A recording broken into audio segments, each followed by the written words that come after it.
Hello and welcome. My name is Dave Herring, Executive Director here at Wolf's Neck Center, and I'm so pleased to welcome you to our first ever online auction. This has obviously been a terrifically unusual year for all of us, and we here at Wolf's Neck Center have been doing everything that we can to pivot and adapt to the changing needs of our community in these trying times. Today is your chance to respond to our needs and come out in support of Wolf's Neck Center in what is our biggest fundraiser of the year. I'd like to start off by thanking our artist community. Several months ago, we put out a call to action to our artists to put forth art that reflects these changing times, both from a climate perspective and just the natural world around us. And we've been so inspired by what you've come forward with. These last several weeks, as the pieces of art have been coming into the office, I know all of us have really enjoyed seeing all that you put into your work, the dedication and commitment and craft, and we're so grateful for your support and attention to detail. Next, I'd like to thank our business community for coming out in support of Wolf's Neck Center and this auction. I'd like to thank Maine Beer Company, New England Distilling, Gnome Landscaping, Griffin & Griffin Lighting, and of course our lead sponsor this year, Kennebec Savings Bank. Thank you for all that you're doing to support the community around you, especially Wolf's Neck Center, during these trying times. Now, the moment you've all been waiting for. We're entering the final hour of bidding. And I know if you're like me, you've probably been at your computer the last 3 days, taking a look at all this art and trying to figure out what you're going to be bidding on. Maybe you've already got some bids in there. Maybe you're waiting to that last minute to bid over your friend and neighbor. Whatever it is, you do so knowing that you're supporting Wolf's Neck Center and the important work that we're doing here to support a healthier climate and a stronger food system. So thank you for taking part this year. I hope you enjoy this program that we've put together here over the next little while. And thank you again for being part of this community and for being with us here today. Enjoy.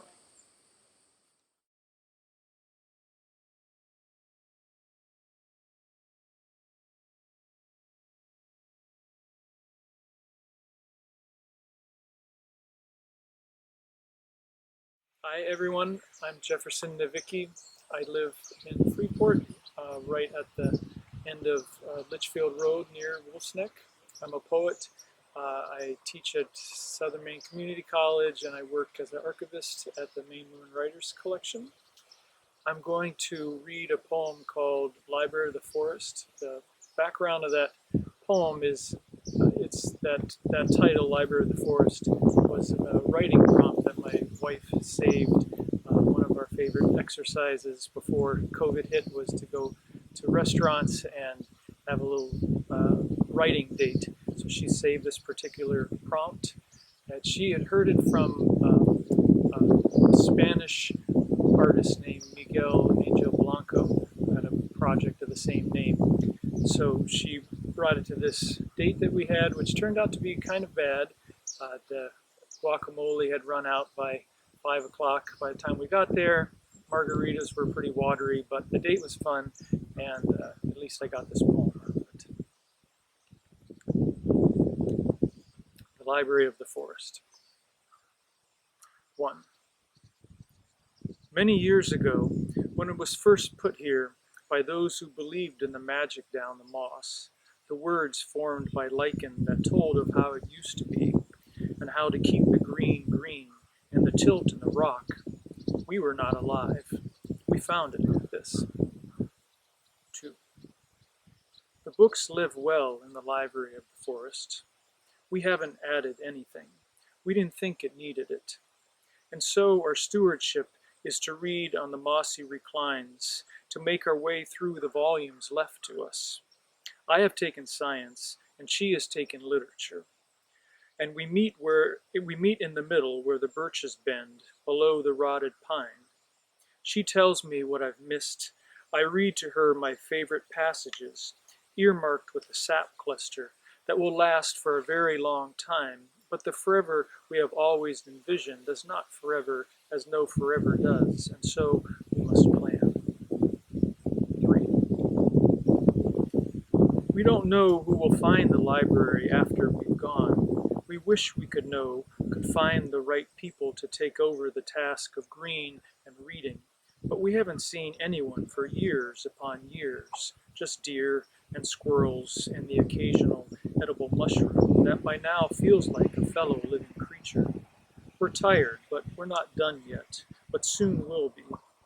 We know the library could sit dormant for years, and of course we worry, but we tell ourselves, we found it once, by chance, and so can others.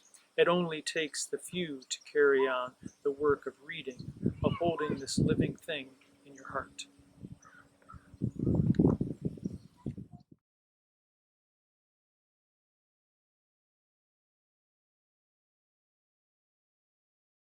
Hello, I'm Ned from New England Distilling. Some of you guys may recognize me from the farm to table dinners down at the Mallet Barn.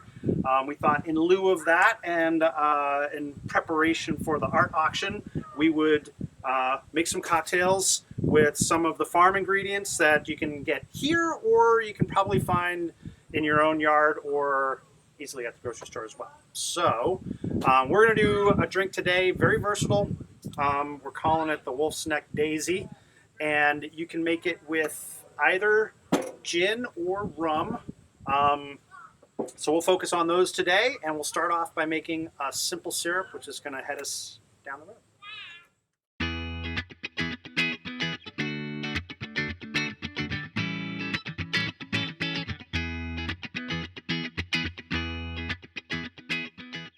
So for simple syrup, if you haven't done it, simple syrup is simple. It's equal parts water and sugar. So anytime I'm using fresh herbs from the garden, today we've got our choice of thyme, lemon balm, Thai basil, some mints, sorrel, things along those lines. Anytime I'm using an herb, I'm not going to cook them with the sugar. We'll add them either off the heat or we'll muddle it in the shaker. So we'll start off by just getting some stuff, our super accurate measuring tools here. Measure up our sugar and our water.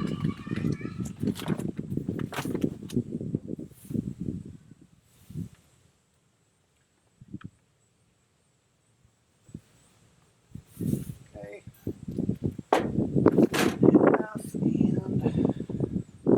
And this again is just equal parts.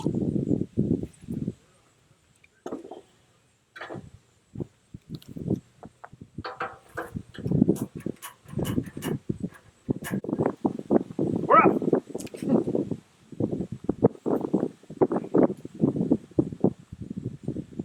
Okay. So anytime you're doing these cocktails,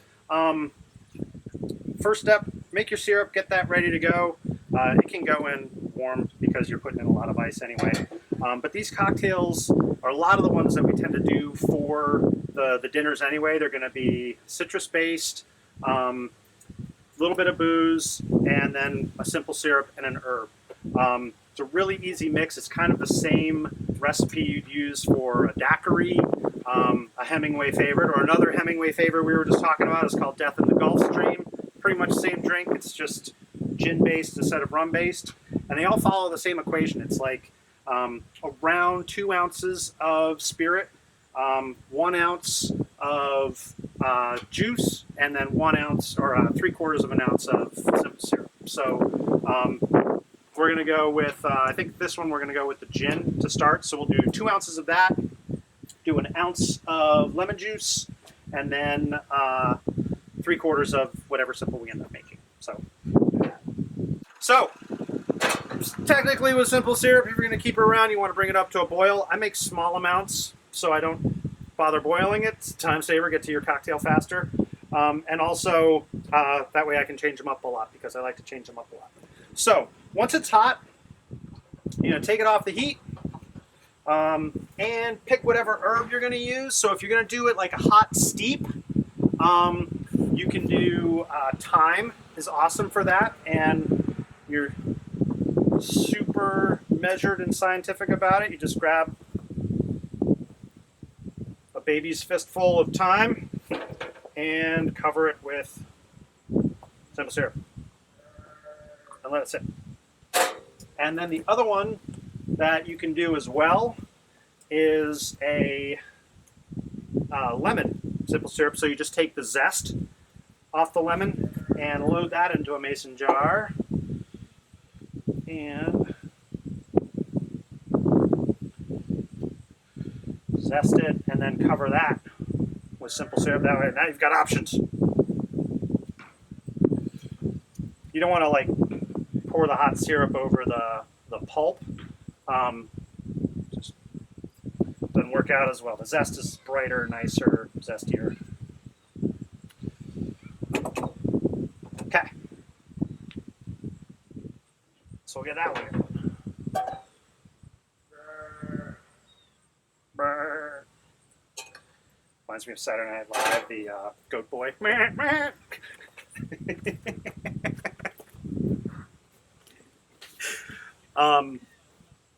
All right, cocktail time. So, again, with these cocktails we're doing, it's the Daisy, Daiquiri, Death in the Gulf Stream model, and you're around 2 ounces of booze depending on where you are, and you're not locked into these numbers, so if 2 ounces is too much, do 1.5 ounces. So 2 ounces of spirit, 1 ounce of juice, 3/4 of simple syrup, and you can ratchet that back just accordingly.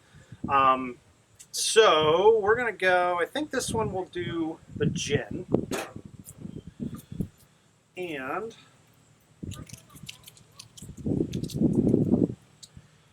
we're going to go all out with it. So we'll start with 2 of gin.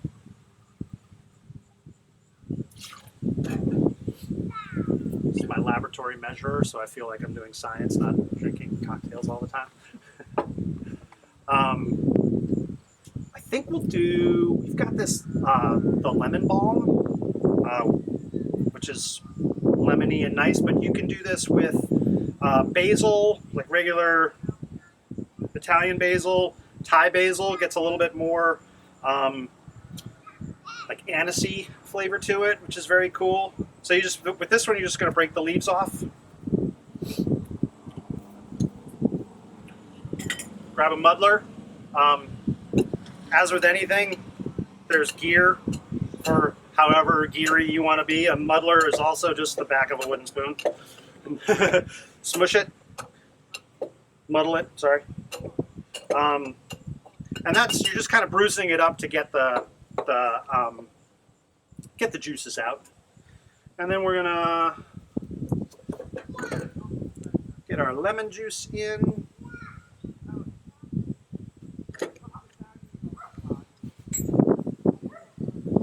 Right in front of me.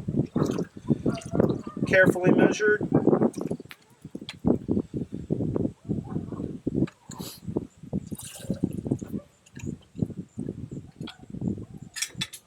All right, and now we'll go with this. Usually you're going to let it sit for a while. You can smell, I mean, the thyme comes out quickly and you get that nice earthy, thymy flavor. So we're going to go with about 3/4 of an ounce of the thyme simple. In she goes. And then ice.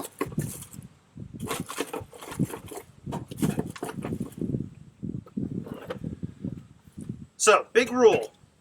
This is the one.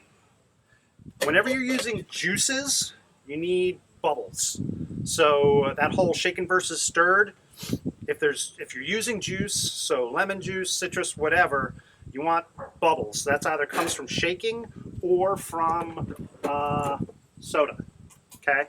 And the idea is that the juices are acidic, and so when you shake it, you introduce little tiny bubbles to it, and it just adds a silky texture to the cocktail. So whenever you're doing citrus, you want to either shake it or add,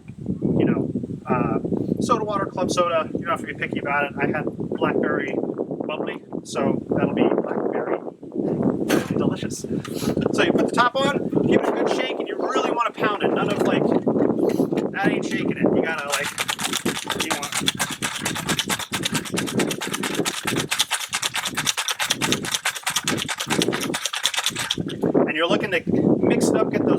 going. You should hear the ice cracking. You're mushing up the this time lemon balm leaves in here. So really shake it. They take out some frustration. And if you get it really good, you get good snaps, which makes you sound cool. So then we're going to take it, and this one will go. We'll go Collins.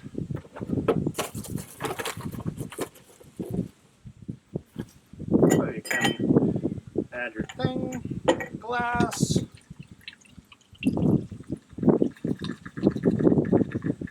Strainer out. And then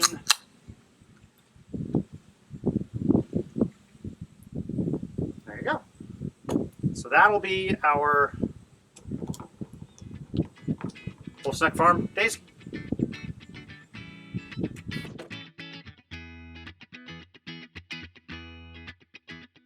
Alright, so that was the Wolf's Neck Daisy. Hope you guys enjoy it. It was fun making the cocktail.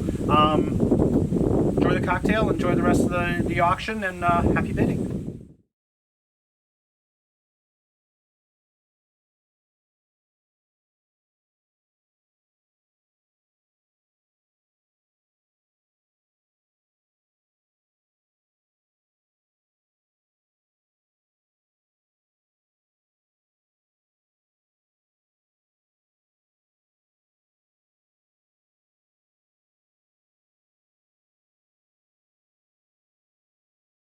My favorite vegetables are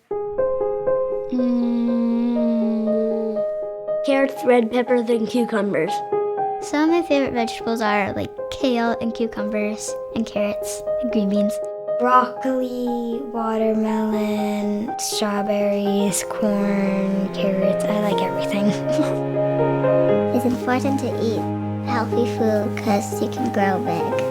Eating fresh vegetables is better than eating non-fresh vegetables because they have more nutrients, vitamins, and they taste better. I think it's important that kids learn about farming because if they didn't, then how would we have the next generation of farmers? I think it's important that kids have a garden of their own, not only because it's fun, but it really immerses you in this idea that we make our food and it's not just something that is there and we can take for granted. It's good for your body, you get a lot of fresh air, and you learn a lot of cool things. It's fun to know where your food is coming from, and then you know that there's no pesticides being used. Then you can have the experience of taking care of your plants, of being like, oh, this is my corn, like my cucumbers.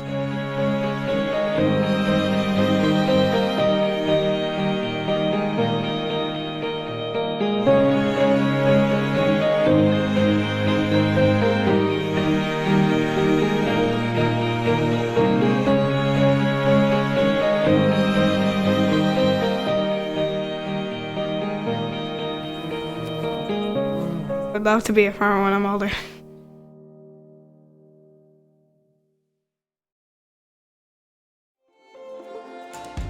After college, I got a job as a paralegal in New York. Every time I would come home to Maine, I would just want to be here longer. And I would go back to New York and I would just feel suffocated.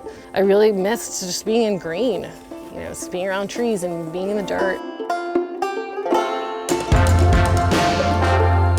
I love Wolf's Neck because it has all these diverse ecosystems here. We have salt marsh river, we have a rocky coast, we have woodlands and hiking trails. So on its face, it's a beautiful place to be. But it's also this cool intersection of recreation, education, and agriculture. It's one of my favorite ways to connect with people, cooking with them, cooking for them, going out and enjoying a meal at a restaurant together. I think the closer you can get to the people who grow your food, the better, because not only are you having less of an environmental impact, but you're also supporting people in your community. And I think that's really cool in a place like Maine where the farming community is so strong and the community in general is very strong.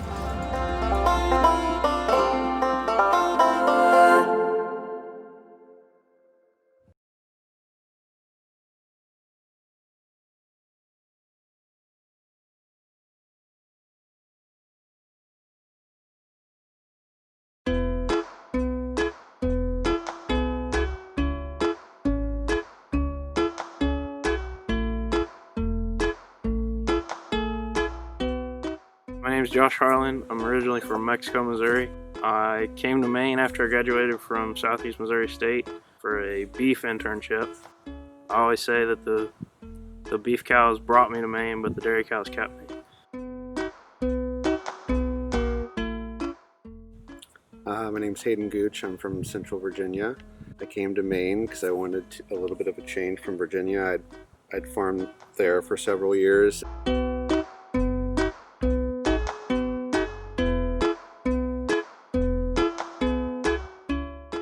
Told me there was a farmer up north and had an accident with a cow. Was going to be laid up in bed for a while and couldn't really milk his cows, needed some help. Wanted to know if I could go up and help, if I felt comfortable doing that. So he went for 10 days and then he had to go to Missouri for a trip that he had planned. So then they asked me if I could go. So I went for 7 days. And it was a really cool opportunity for me because I had never milked in a tie stall before, which is like an older style of like milking. It's kind of an old school style. Yeah, so I was really excited just from a learning experience. The whole community in their area was around and they kind of saw how Wolf's Neck came to the table and helped them out, and I think everyone really appreciated it.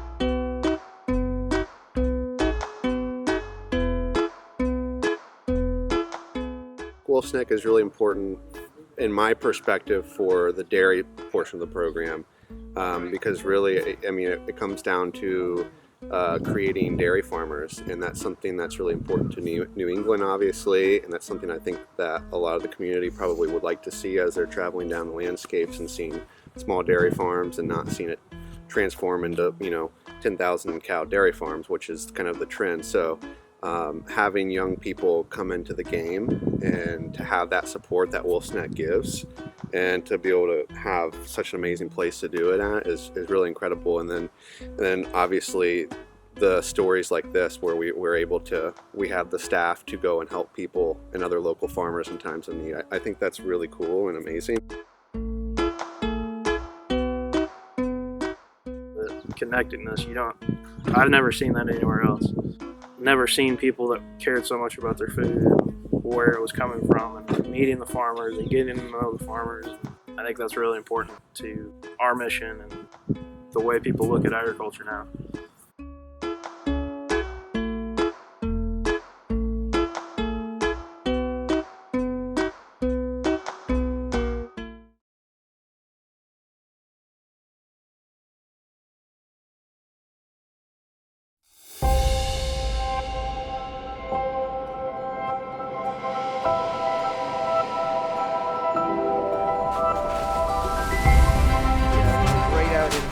The soil sensor is somewhere in this area. There are several at different levels, so we're really measuring temperature and moisture and conductivity throughout the soil profile.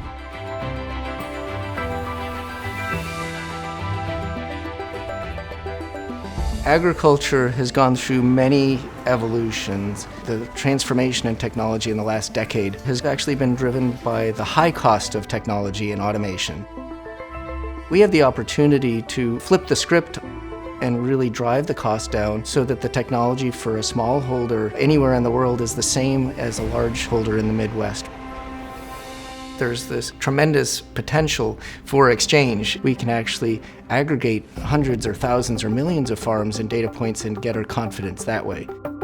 So much of our language around how we work with the environment is negative, when in fact, if we collaborate, we can draw greater insights.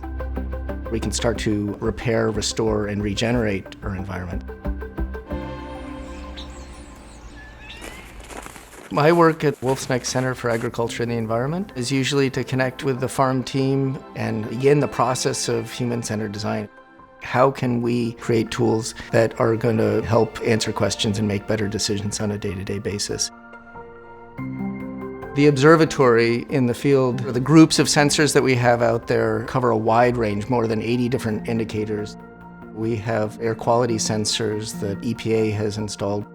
We're measuring the total energy that's hitting the Earth with the instrumentation from the USDA Climate Hub. We have a lot of co-deployment with open source communities using low-cost data loggers and sensors alongside some of the industry standard equipment. The data that's being collected is being aggregated by our partners, but we're also pulling that into FarmOS. This is Wolfsneck here. We can zoom in and look at the history of what happened at any field. FarmOS is an open source platform for agricultural management and record keeping, collecting all of the different types of observations on a farm. Animals, plantings, equipment. Because the FarmOS creates a common way of organizing agricultural data, we can then aggregate a single farm with another farm, regardless of production system. We're collecting our own soils information, but we can also connect in with the USDA soil survey and their map and overlay those results. Our ability to communicate our best knowledge to anybody on Earth gives me great hope and optimism. The power of open source is what makes a lot of this possible.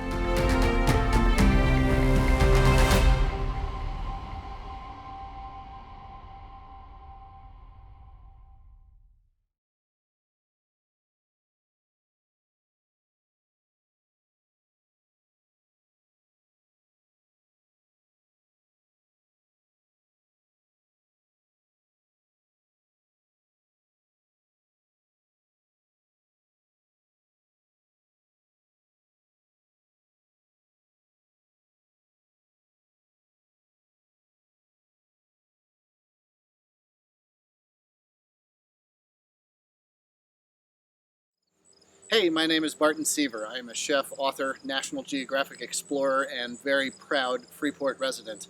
I've spent my life and career living and working all over the world, and my wife and I chose one day while driving down the dirt road to make Freeport our home, in large part because of Wolfsneck, but also because of the piety of, well, the neighborliness of Freeport. My work focuses on sustainability, and the action of sustainability could ultimately be defined by one thing: that of being a good neighbor. And there is no better neighbor than Wolfsneck Farm. They bring all of, well, what's good about Maine down to earth for us, and they bring it to us in the form of the table as well. And there is no greater way for us to act as neighbors than to invite others, those we love, those we don't know, to commune with us at the table. And so with that, I am very proud that my family is able to support the mission of Wolfsneck Farm, its vision, and, well, them just as neighbors and you as our neighbors. And I look forward to serving you as part of this dinner, as part of the fundraiser, to meeting you and to feeding you. Cheers.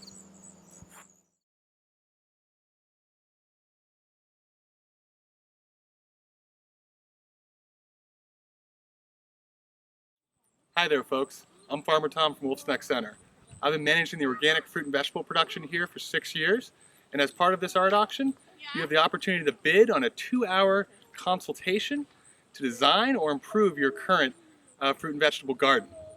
I can help you pick varieties that'll help impress the neighbors. Designing and building box gardens to grow all your favorite snacks. And how about perennials like asparagus?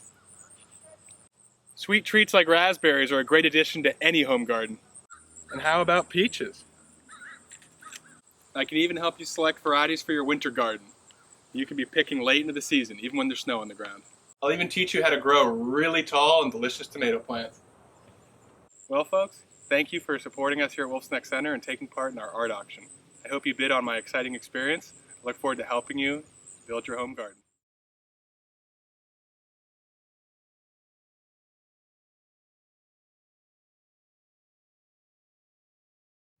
Hi, I'm Ned from New England Distilling. You guys may recognize me from the farm to table dinners, making cocktails over at the Mallet Bar. We're offering up for the auction 2 tickets to cocktail making demonstration. We're going to work with our spirits, work with some of the herbs available here at the farm, or you may find at the grocery store or in your garden. So go through some cocktail making techniques, make a couple of cocktails. We'll talk about how we make our spirits, and then we can talk about really any questions about distillation, alcohol history, all that good stuff. So should be a really fun time. Bid often, bid high, and we look forward to seeing you there.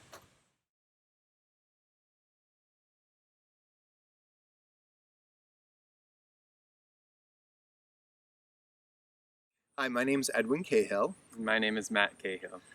And I grew up in Scarborough, Maine. I've been living in New York City for about 20 years, and 2 years ago bought a house in Cape Elizabeth and got married on this very spot to Matthew, my husband. Not someone else, thankfully. So now we're Mainers as well as New Yorkers. It's true. And we're going to do what we hope to be a very special evening, coming back together. You might call it a wicked good concert. A wicked kicka. We're really excited to present a concert celebrating this beautiful place and also the wonderful things that happen here, like falling in love, like getting farm fresh eggs. And we actually have some songs that are about planting radishes, and also songs about autumn in New York, and songs about summer towns. And we're really excited to have a moment where we can all kind of gather around a campfire again and be a community and celebrate this space and all the wonderful things that go on here. I'm going to play the piano. Might sing a little bit because I don't want to terrify you too much. But this he's sung and played on Broadway, so he's not that bad. this is my favorite vocalist in the world. I think I fell in love with his voice first, and he does musical theater and has performed opera all over Europe. And you're going to have the most extraordinary treat listening to him sing standards of Broadway, early 20th century pieces, all the way up to opera of the contemporary period. And we're going to be telling our story through song and a few little anecdotes. Yeah, come join us outside the Mallet Barns, socially, safely distanced, and for a moment of community celebrating this place.